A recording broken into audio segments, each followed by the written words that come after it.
everybody, to Illuminate, Navigate, Radiate, a journey of emotional resilience. I'm your host, Brandon, coming at you with another journey segment today. Have a really great story of redemption, going through some really dark stuff into making a much better life. And so I just want to welcome Dane Carter to the episode today. How you doing, Dane?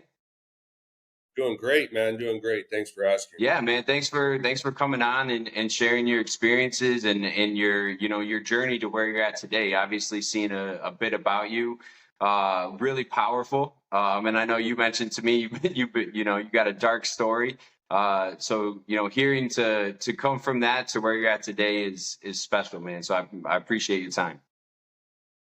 Yeah, right on, man. And yeah, so just kind of to get started and start flowing with the conversation, where do you see the value in sharing your experiences and talking about your story and, talking about those moments leading into, what you're able to do with that pain or that those experiences you had earlier in life?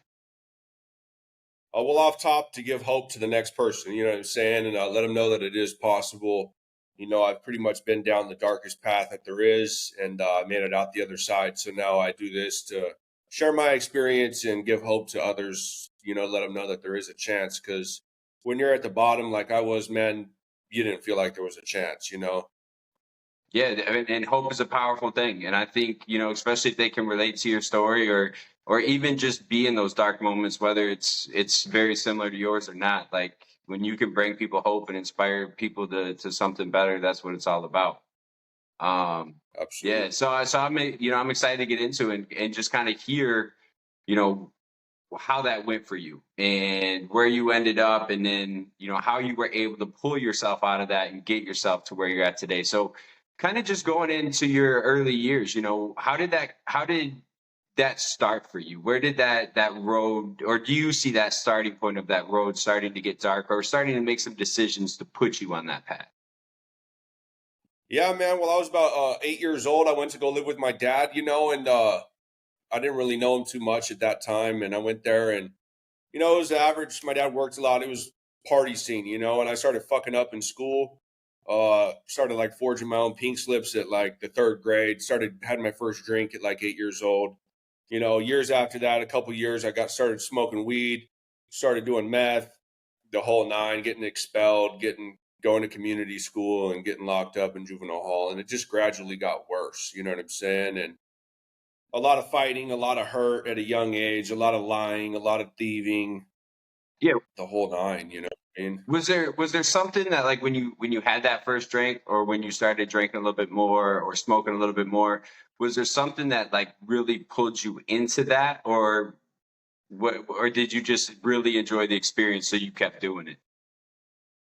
Yeah, to be honest, I don't even know what it was. I know my first drink of beer was at the lake and I spit it out, but shortly after that, I was in the alcohol cabinet at home and refilling it up with water and trying to get hooked quick, you know what I'm saying? Yeah. But then I just took off, man. I just took off. I started to love it, I guess, I don't know if it was to fit in or if it was to numb myself, probably to numb, you know what I'm saying? It's hard to remember after all the bullshit from there. It's kind of like a feint. It's kind of like all my prison time, you know what I mean? Like I got to sit there and think about it for it to come back up, you know what I mean, to the surface. It's been a while. And but yeah, man, I dove right in, the skate scene, partying. It just got worse and worse and worse. Was it a gradual, like, getting worse? Like you started drinking a little bit more and then you said smoking weed. What was that point where you started to do harder drugs? I know you mentioned meth, but like, was that transition tougher, or how did that come about? Oh man, it was just started doing meth with my friends, like we discovered the next best thing. So we just ran with it. Then after that, oxys. I remember my friend, his grandma got oxys, and we're like, oh, let's try this, and snorted like a whole 80 at the age of 13. It was like almost laid out on the curb, that was the first bad experience with that. And then I was like, man, this isn't so bad, this feels pretty good actually, and just kept going, man. Yeah, and I think that's a big part of it, right? Is when we try that for the first time and we do those things for the first time. Because I remember taking, my first Vicodin and, just feeling like, oh, this is nice. Yeah. Just chilling a little bit and just remembering that experience of like, oh yeah, now I want to do that again. Like I want to feel that to the next level. I want to keep pushing those buttons and pushing my boundaries about how I can, get as high as possible.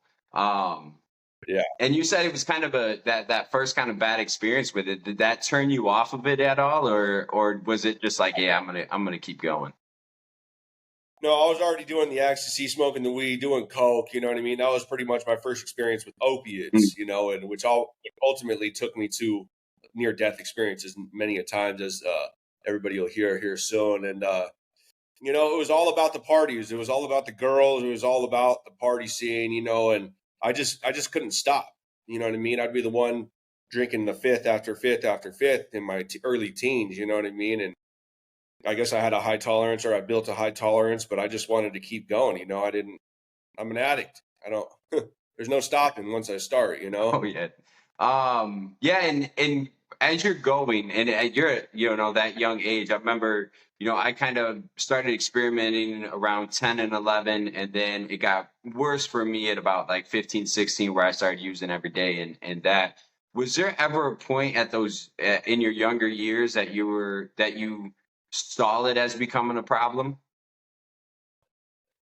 Uh, yeah, I think so. I honestly, I just didn't give a Yep. fuck. You know what I mean? And I had no boundaries. I had no limits. You know what I mean? I was balls to the wall. You know what I mean? I was all about the action, all about going fast, and wasn't trying to slow down at all. Was there any moments early on, at around those times where it started to get more and more that you ever thought about stopping, or you're like, oh, this is like, you know, this is getting pretty bad? Yeah, no, I honestly, man, I don't really remember a certain time like that, but I mean, I honestly had no desire to stop. Yeah. You know, I had no desire to stop. And I remember when went to juvenile hall my first time. I think I was really young. I was definitely before the age of 16. And I it sucked. I was fucking tripping. I went in there. I was cellies with actually one of my best friends. Rest in peace now, but it was cool. But I wanted to be out there. You know what I mean? The whole what's my old lady doing? You know what I mean? The whole tripping, and then I just got used to it. I kept coming back, kept coming back, kept coming back, and then it just became reality. Like, okay, it's time to take a break. And as soon as I get out, okay, I tell the family whatever they want to hear, of course. And I was out there running and gunning.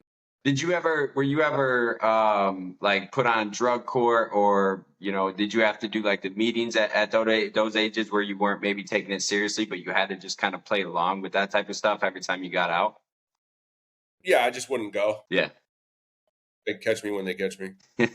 At that point in my life. Yes. That's how it went all the way up until about a couple years ago. And that's the first time I took it serious. But when I did, when I was I think I was 16. After I got out of boot camp, I ended up catching a pretty serious case, and they sent me to Teen Challenge. Well, I got kicked out of there in a matter of days, and then they told me I had to get to another place within 72 hours, and I got there.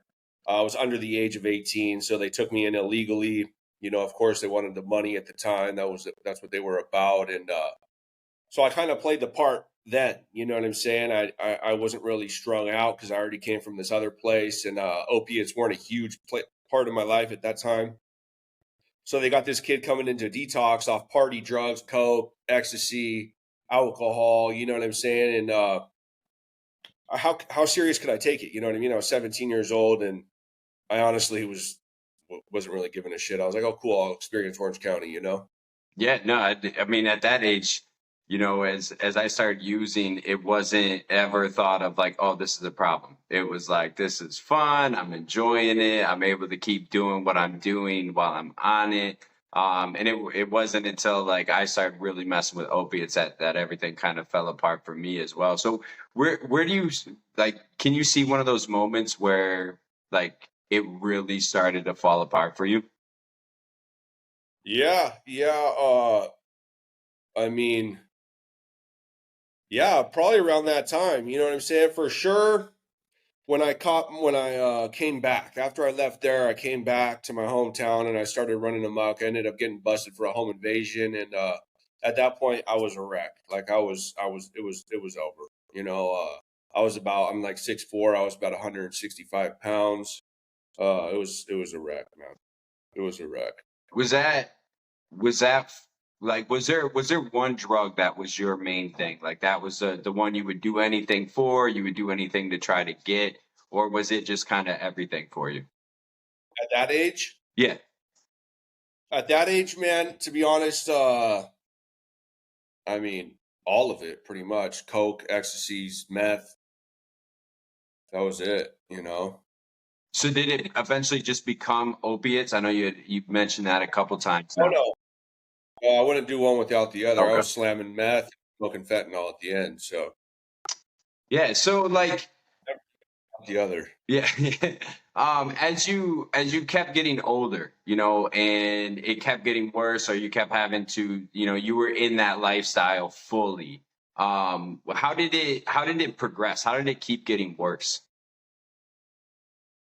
I mean, I kept. Well, let's start at. I used to play sports when I was a kid, right? So I was like soccer, baseball, so on and so forth. And then I got taken out of. I was already smoking weed and drinking and getting in trouble and stuff. I think this was probably about 11 or 12 or somewhere before like the age of 13. So anyways, I was already getting suspended in school. Parents would have to pick me up from the police station.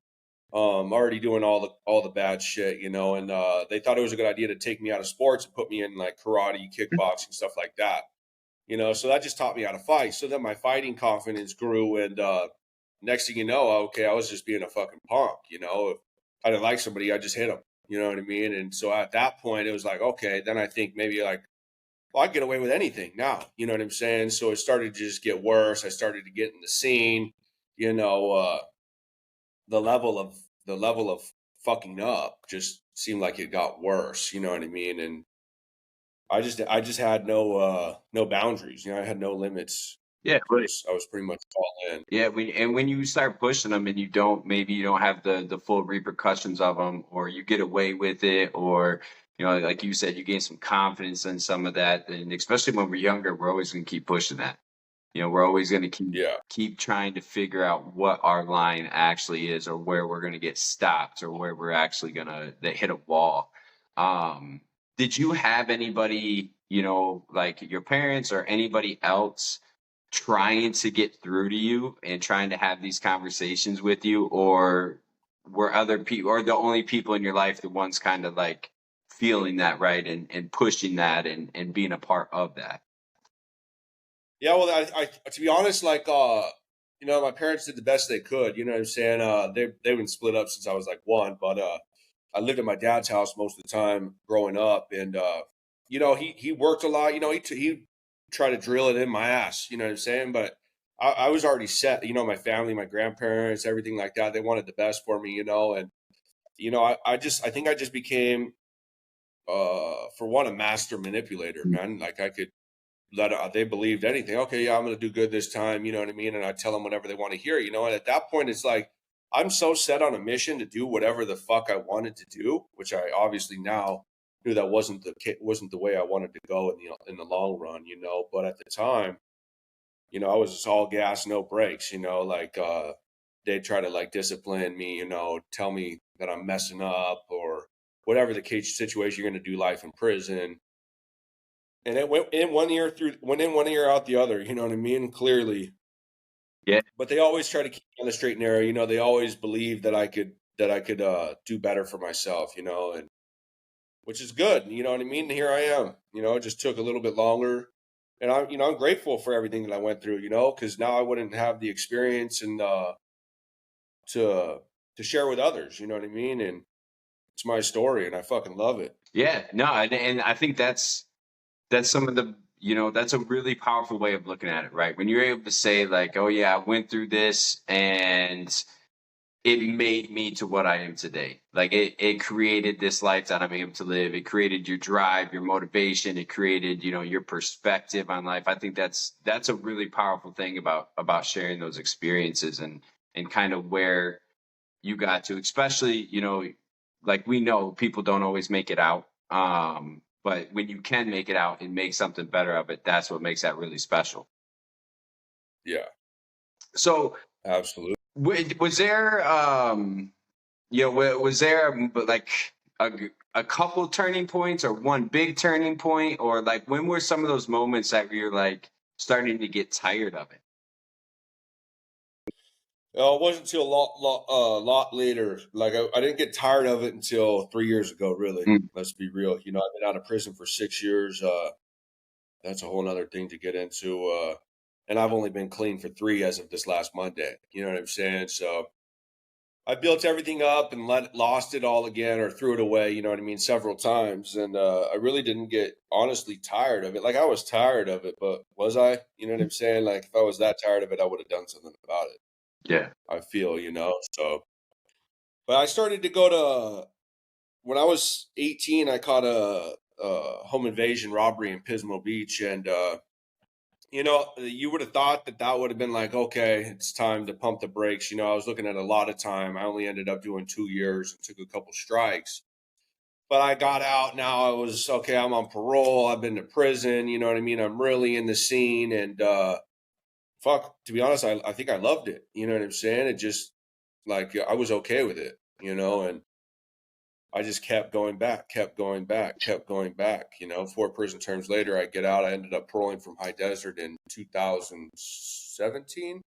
2017, I ended up moving out to Colorado. I ended up getting married, having a kid, and I just kept drinking. I got out, same thing, manipulating. Oh, I'm just gonna drink. Oh, well, I don't think that's a good idea. Well, I think it is. I'll be all right. And next thing you know, it's bottle after bottle after bottle after bottle again, still working, still doing the whole nine, and but it was just destroying everything. Yeah, and well, first off, congrats on your 3 years, man. That's exciting and something to be, really proud of and celebrated for sure. So congrats on that. Um, Thanks. and as you were going, like when you were in prison, were you able to get it at all, or did you have to like fully stop in those stints that you did? Oh no, there wasn't any stopping. Yeah. So what it is that you can obviously either have somebody bring it in through visits or through cop, you know what I mean, and get high that way, or we can just make alcohol, you know what I mean, and or you can just buy it. So at that point, it's like okay, then you just start asking for money. I never took a break. Maybe there'd be like a couple months or a month here, but I'd still be drinking, you know what I mean, and doing that. And it's always something, pills on the yard, whatever. Was there any significant clean time that you had, like going through all of that?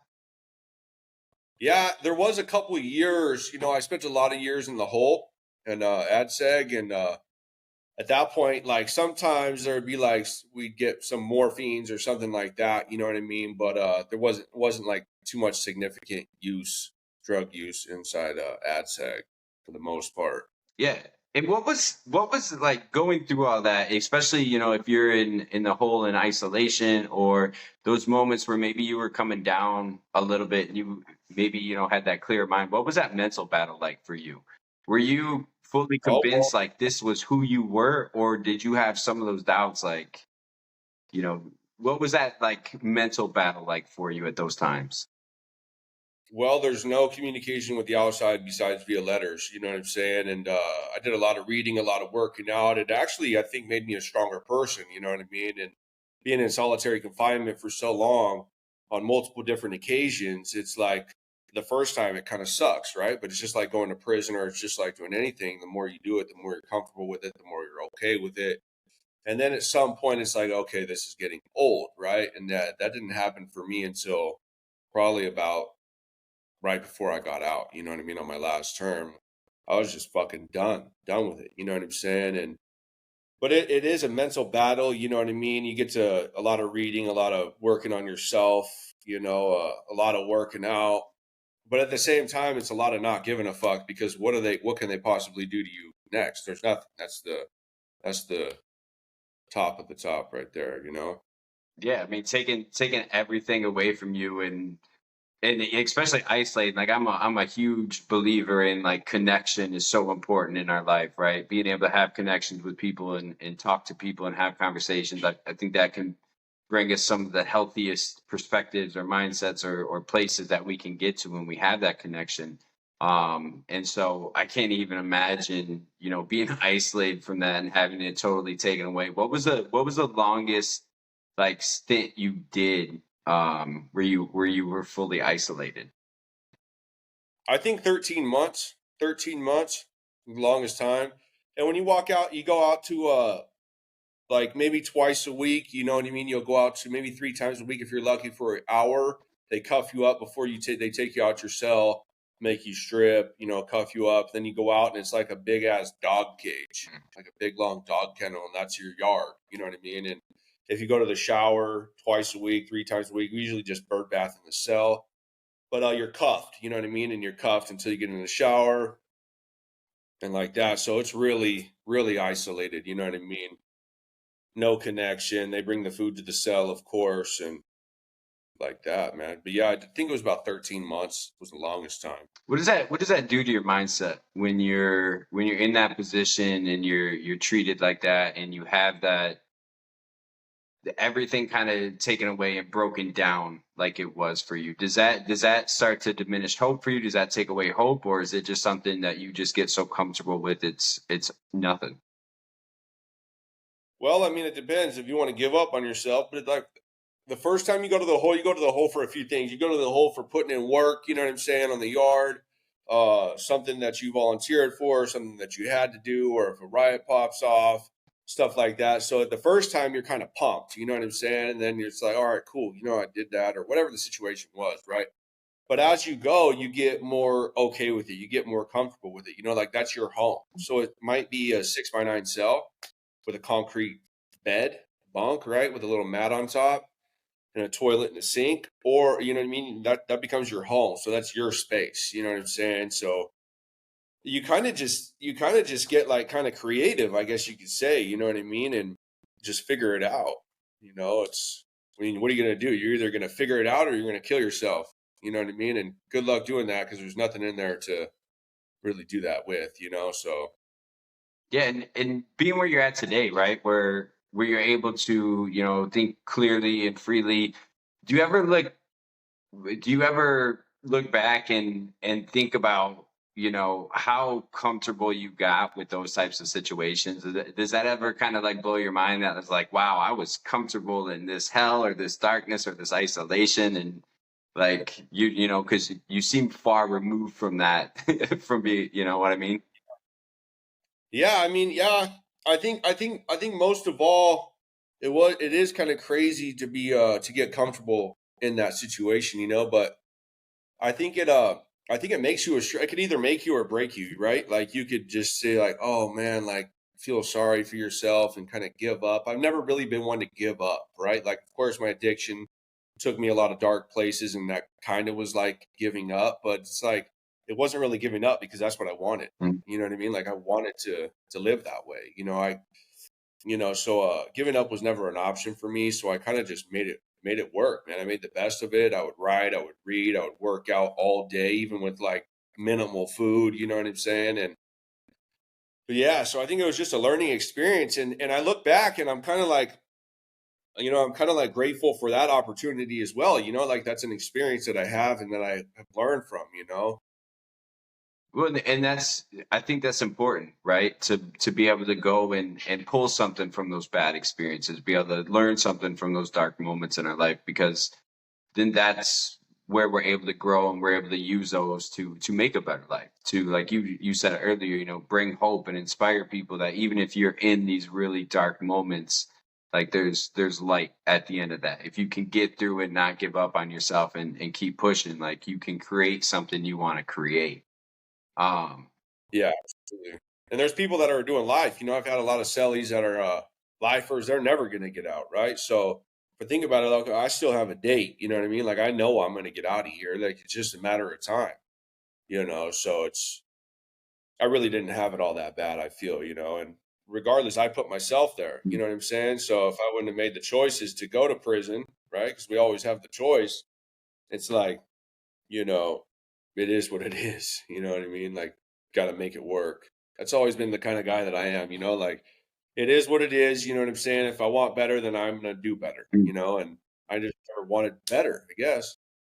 Yeah, what drove you to wanting better? What kind of started you on that road of, was there was there that, rock bottom moment where you're like, oh shit, this is enough. Like this is now I'm gonna make the choice to try to do something different.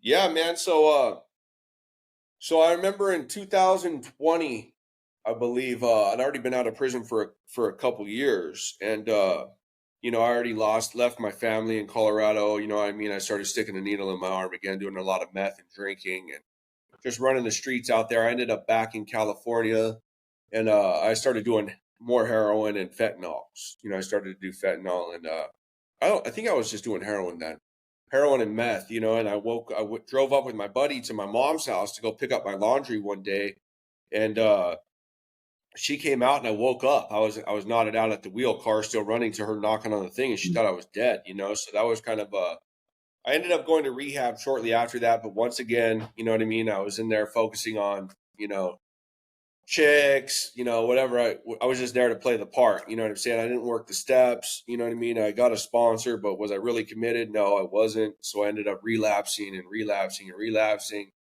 And then I got big into fentanyl. I used to not like fentanyl. Like I was like, oh shit, I was scared of it, so I started taking like one hit, and then it got worse, man. It got real bad. I ended up back up north where I'm from, and uh it was like the unemployment time, right? So they had the PPP loans, the unemployment money, all that, and I ended up getting all of that. So I ended up just diving all in, man. So I ended up getting a high-speed chase out of Avila Beach, and I actually got away with it. And I was in a motel room like a month later after that. I'd been there for like 3 weeks in that same motel room, and I got an anonymous call on my phone from a detox, and I didn't even know who it was. And I usually, if I'm high, I don't answer it if I don't know who it is, but I did. I stepped outside and took the call, and they're like, "Hey, you want to change your life?" And I was thinking, like, dude, this is gonna be, I'm gonna die. I'm pretty much almost dead as it is, and I was like, yeah, man, they're all right. We'll get here in 24 hours, and we'll scholarship your way. And so I left everything, man. I left everything, and I went, and I did everything that I never did before. I knew what I had to do. I had to get a sponsor, and I had a guy that owned the rehab I went to in 2020.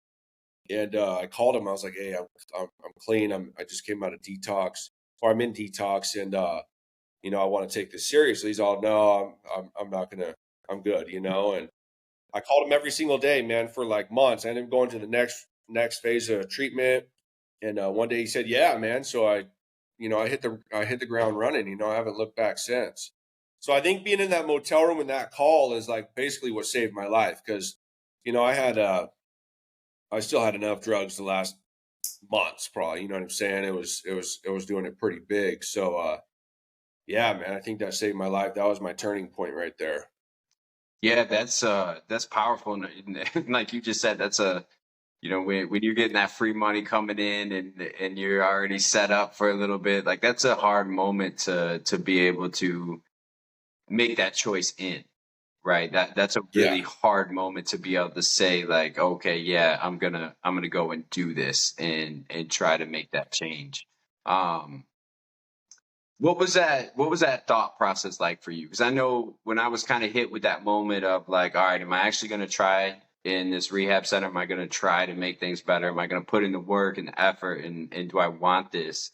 Like it took me a little bit to decide it. Even when I went in and was like, I'm going to do it, I still was like, well, do I really want to do this as I'm trying? So that first decision that you had to make, and then kind of those first few days, was it still like, is this what I really want? Yeah. No, man. So what happened is I went to detox. I was in the hospital 3 times during this detox. I was on about 6 to 10 grams of fentanyl a day. Banging about a quarter ounce of meth. So I was done, you know, and I had a bunch of fentanyl in the car. Okay. So, and I knew that. So I went in there. I ended up in the hospital 3 times during this detox. I was in full hallucinations. Like I pretty much had to learn certain things to do again because I was just so far gone. You know what I mean? And there was no turning back. I remember one time when the lady was taking me to the hospital, you know, and she was taking forever to get there. I was in what is those withdrawals? I started taking my Suboxone too Oh, early, and yeah. I waited like 5 days. You know what I'm saying? So it got real bad even, and I told her, I was like, you know what? Take me back to the house. I got fentanyl in my car. She calls the main lady on the phone. She's all, he's got fentanyl in his car. He's telling me to take him back. I said, you know what? At least lie to me. Tell me you're taking me back to the fucking house because I don't know where we're even going, and get me to the damn hospital, dude. Like, let's go. You know what I mean? And at that point, you know, I knew like I was done. I never wanted to experience that again. It was hell. You know what I mean? And she got me to the hospital, thank God. You know what I'm saying? And it was pretty crazy. Yeah, those withdrawals, man, they're a bitch. And Oh yeah, like I didn't go to detox first because I was still like just in that mindset of playing that part of I'm on the phone. Like my parents, they took me back in and they were like, the only way you're gonna come back is if you go to rehab. And so I was like, all right, well, I don't want to end up, I just committed some bank fraud at the time, so I could have ended up in prison or with some charges. And my parents were like, "We'll help you get through this if you finally try to change."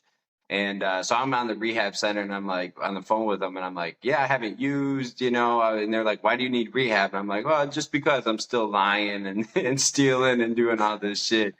And so I went through those first 5 days, and I that was such a powerful thing to just go through those withdrawals, right? Because I don't know how to describe it, but it's like the worst flu slash everything that you can possibly go through is withdrawing.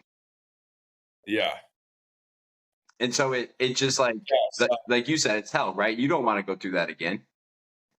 no, no. And I remember, you know, like when I was still getting high, you know, and telling people that I wasn't high, you know, and it's like it's common sense. You know what I'm saying? Now I look at somebody, they tell me that they're clean, and I'm like, oh yeah, no, you're full of Yep. shit. You know, like so obvious, but we think we're so slick at the time. You know what I'm saying?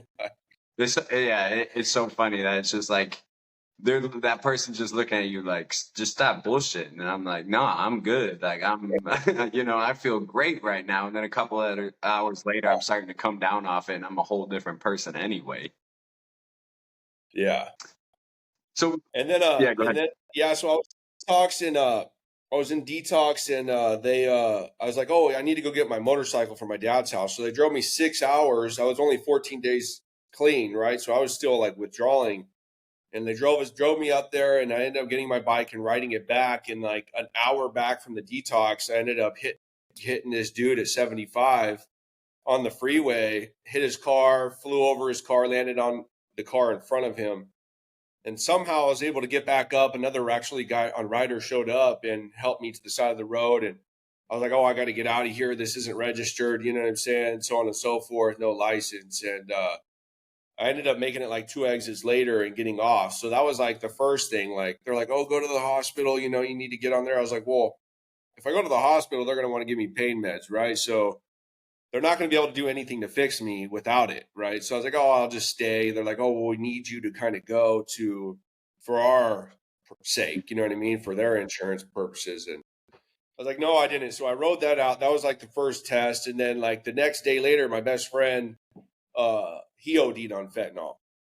You know what I'm saying? So and I could have went to the funeral up there, but I know how it is in my hometown, so I had to make the decision to not go to the funeral. You know what I'm saying? So that was kind of a test number two in detox in my first like 30 days of sobriety. And so, you know, like those were some pretty big tests. And then as you go, you know, like you're able to, you know, think about it and assess the situation, right? Because if I was newly like a couple days in, you know, oh, I'm out of here, you know, give me my shit, I'm out of here, and just go do whatever I wanted again, you know. But it was Dane's way was not working, so I decided to start doing it differently, you know. Yeah, and that's, that's a lot to go through early in recovery, right? That's a lot Oh yeah. to be able to convince yourself, like just going to the hospital or losing people. It's like those are some of the toughest things you're probably going to face at any point in life, regardless. But when you're in that moment where you're starting to feel again, you're starting to like just learn how to have feelings and emotions without numbing them or without driving them away. That's really tough to go through. And what was that like? Like starting to feel shit again for you? Because Oh yeah. It was pretty gnarly, man. It was pretty gnarly. I don't really remember too much of the first few days in detox, maybe a couple weeks. Uh I mean, it was new, you know what I mean? It was emotional. It was I know I didn't want to go back to what I was doing. I'd made it that far, and if I would have went back, I would have been dead. So I was kind of good. When I got to detox, man, I got to detox on the 15th, my sobriety on the 16th, my sobriety date's on the 22nd. So I got loaded in detox, you know what I'm saying? Not on fentanyl, but on meth. So, and because I had some there, and it was, yeah, man. So once I made that decision, it was like, I'm good. You know what I'm saying? Like, I'm good. This is what I'm going to do. This is my life. It's time to build my life. You know what I mean? And I had the family support, but at the same time, they were fucking sick of my shit. You know what I mean? At that point, and my sister, I didn't even talk to my sister for like the first year of my sobriety because she was like, dude, I'm not going to keep coming back into your life, my kids, if you're going to end up just fucking off again.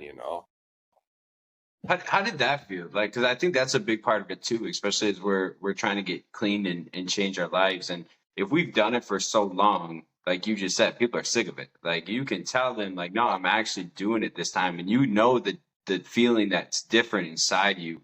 But obviously, people only see the outside, and they're like, no, you said this shit before, and, and you went back and did the same thing over again. Like, Yeah. what So was the that thing is, like it's for like, you?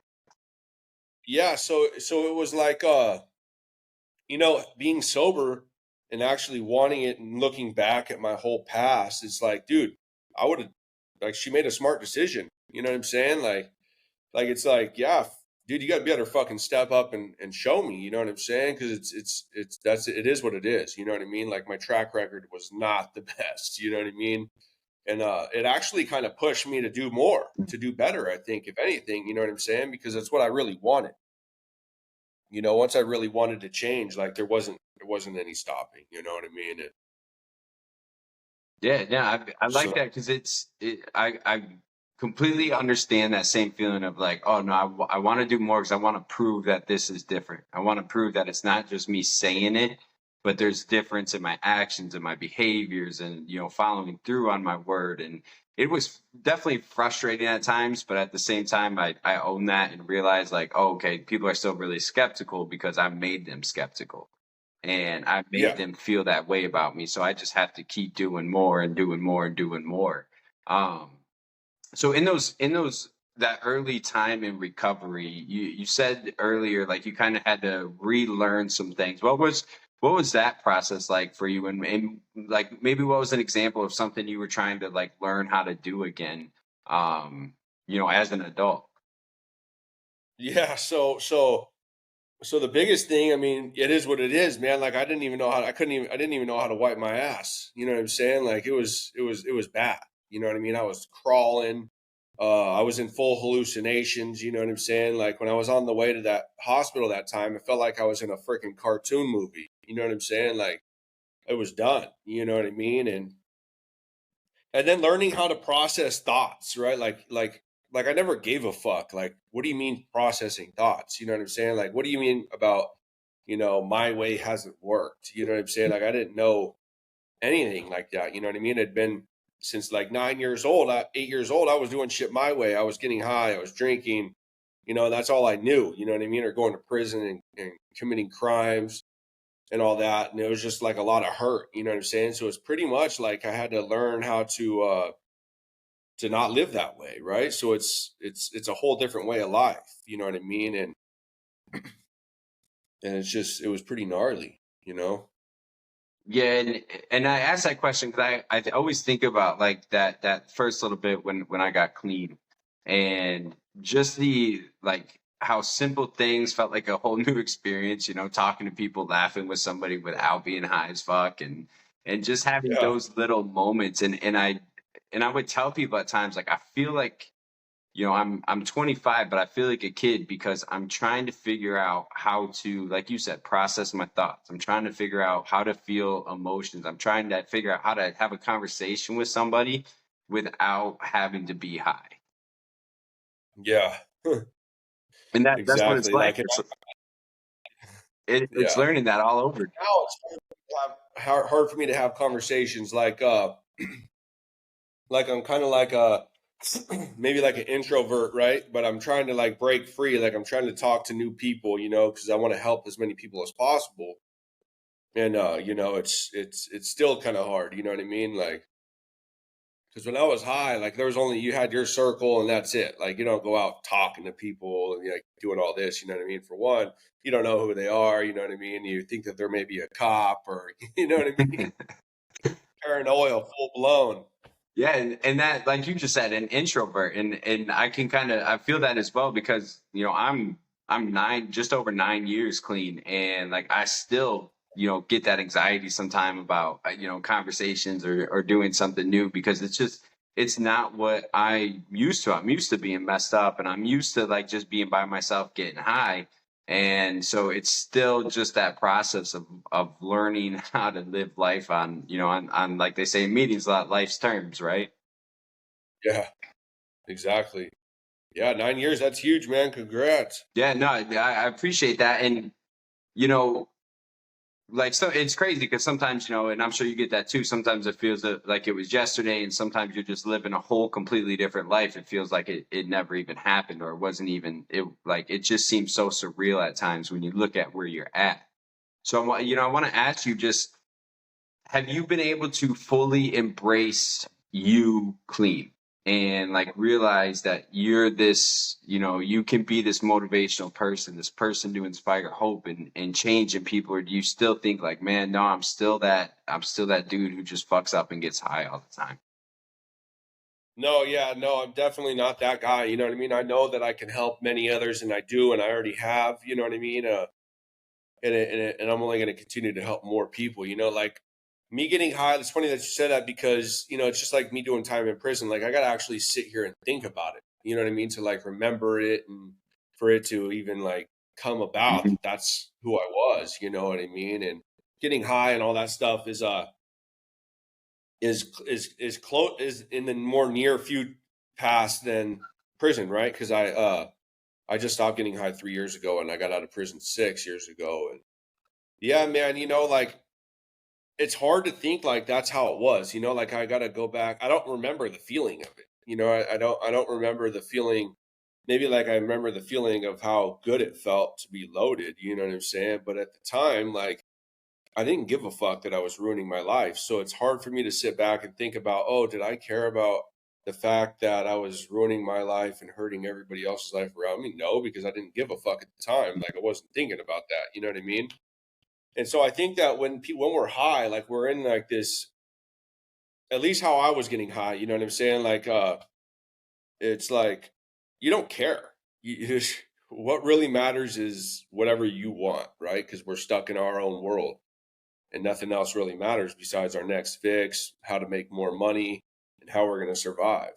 Yeah, no, and I like that you said that because you just don't care. You're only worried about getting high, and you'll do whatever it takes to get high. And that's why, you know, one piece that I saw of yours that really resonated with me is, you know, you were talking about that you would get high or you would do whatever it took to get high.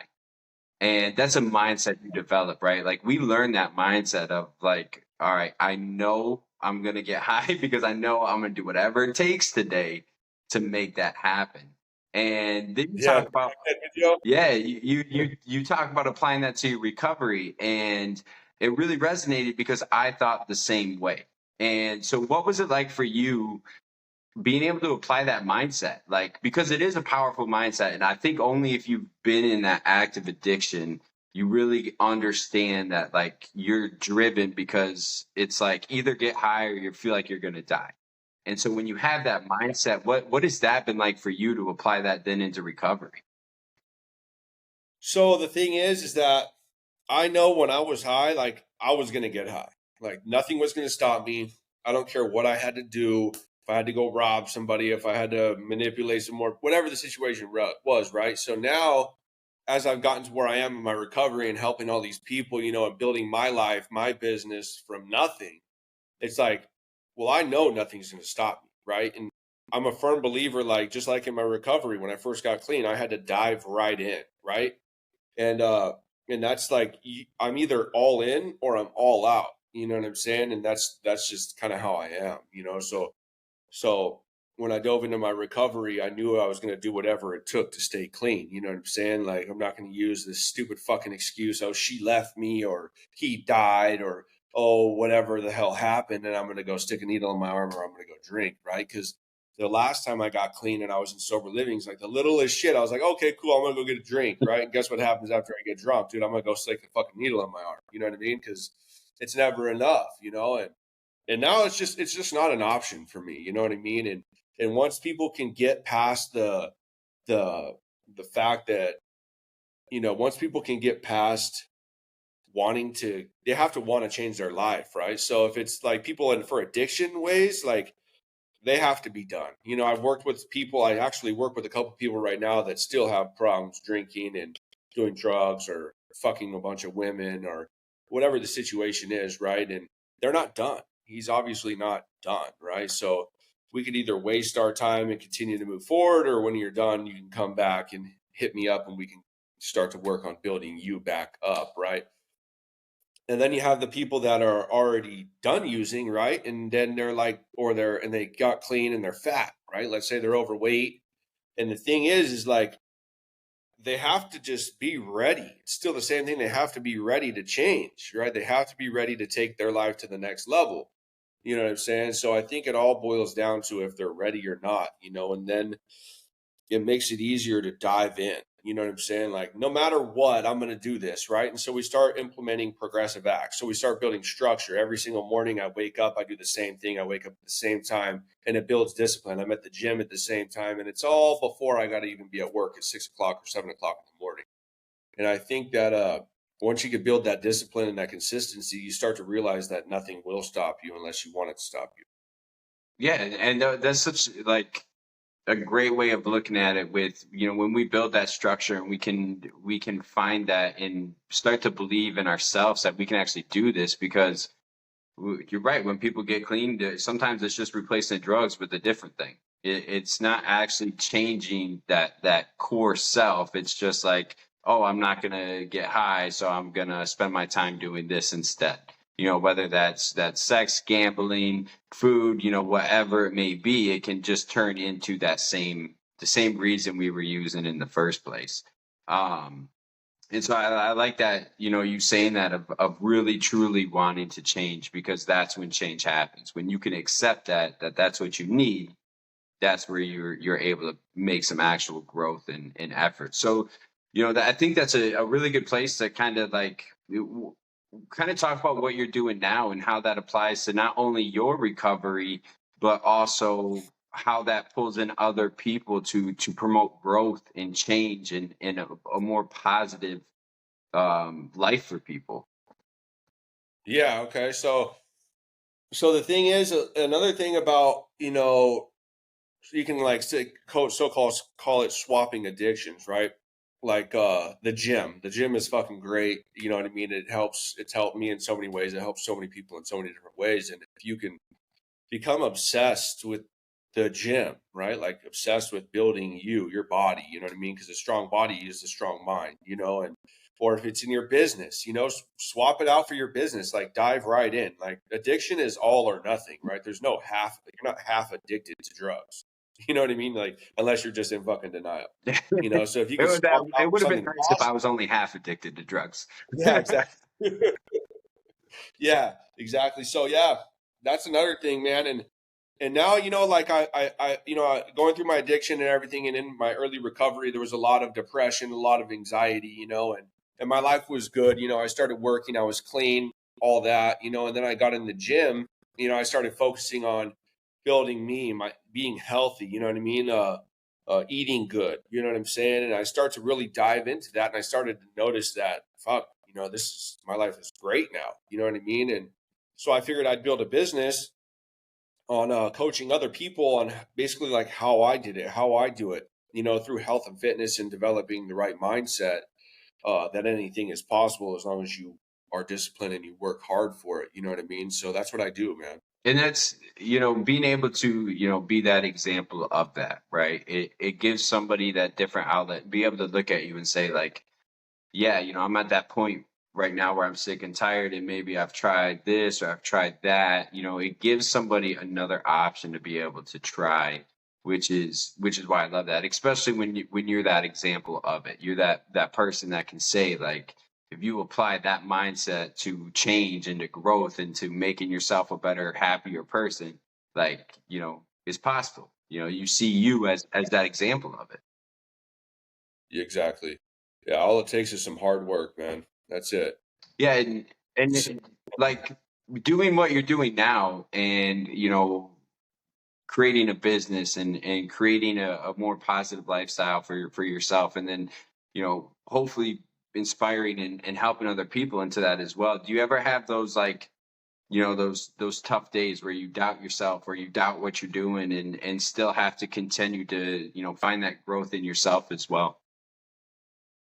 It's very, very rare, man. Like I said before, like I'm all or nothing. You know what I mean? And I'm not going to quit. I'm definitely not going to quit on myself. And I'm not going to quit on other people. I think most of the time it makes it hard because I believe in other people way more than they believe in themselves. Mm. You know what I'm saying? And at that point, like I'll be on calls with dudes that obviously need the help, right? And they even reached out, and it's like they're still second guessing. They're not second guessing me because the results show. You know what I'm saying? They're second guessing themselves. And once they can stop second guessing themselves is when they're going to start to change and they're willing to bet on themselves. You know what I mean? Because they don't trust themselves, they don't believe in themselves, and they don't think it's fucking possible. But even though everybody shows that it is possible, you know what I'm saying? Like they still second guess themselves. So that's kind of like when I bring somebody on, that's kind of like where we start. You know what I mean? Like we start small, we keep going, you know what I mean? As long as we don't stop.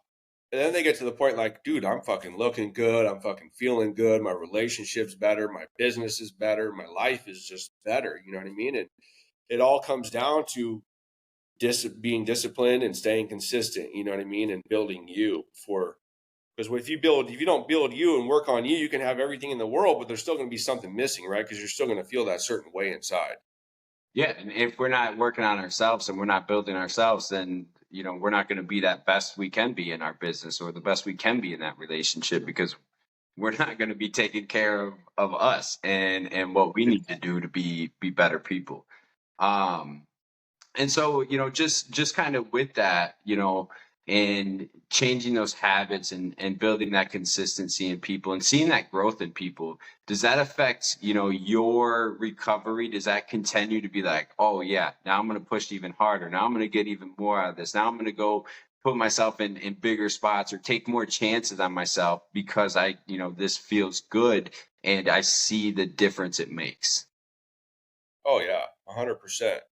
Yeah. Once I'm an addict, dude. You know what I'm saying? And like, the more lives I change, the more lives I want to change. You know what I mean? And especially when I work with a lot of people, and some of them half-ass it. Like I can't make them not half-ass themselves. And the people that take it seriously and actually dive right in, man, like and I start to see change. Like it's not just about their physical appearance, but when I get a text or I get a call saying, dude, like this is helping me everything in my life, my family, we're all eating healthy now, we're all in the gym, you know what I'm saying? Like it's helped my family, like we're all one now. There's things that we do together. I haven't drank or I haven't gotten high in fucking 6 months, or you know what I mean?